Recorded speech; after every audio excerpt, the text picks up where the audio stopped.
একটা জিনিস মাথায় রাখবেন, কিছু মানুষ আছে তাকে তুমি সারা জীবনভাবে বোঝালেও চেষ্টা করলেও পারবে না তাকে ফিরিয়ে আনতে। যেমন একটা ভাই লিখেছে, আজ নিজে নিজে নীরবে কেঁদেছি, যে কান্না হয়তো মরণ হলেও শেষ হবে না। তবে সত্য বলতে কি জানো, তোমাকে আজও ঠিক আগের মতোই ভালোবাসি। এই যে একটা কথা, সে হয়তো তাকে পাগলের মতো করে ভালোবাসছে, তাকে সত্যিকারী অর্থে তাকে পাওয়ার জন্য অনেক চেষ্টা করছে।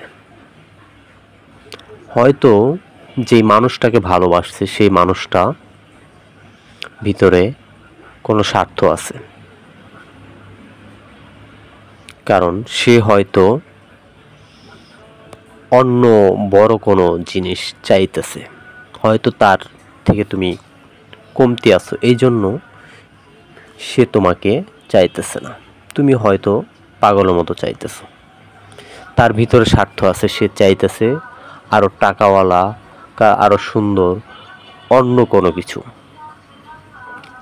কারণ তার কাছে ভালোবাসার কোনো মূল্য নেই। তার ভিতরে তোমার যে কষ্ট পাইতেছো, যে হাহাকার তোমার ভিতরে জন্মাইছে তাকে পাওয়ার জন্য, তার ভিতরে এই জিনিসটা কাজ করে না, কারণ তার ভিতরে স্বার্থ আছে।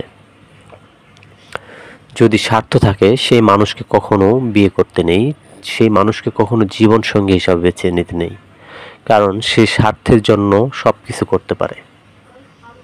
হয়তো আবেগের মুহূর্তে হয়তো সে আপনাকে ভালোবেসে বিয়ে করবে, ভবিষ্যতে সে নিজের স্বার্থের জন্য আপনাকে ছেড়ে দিয়ে চলে যেতে পারে।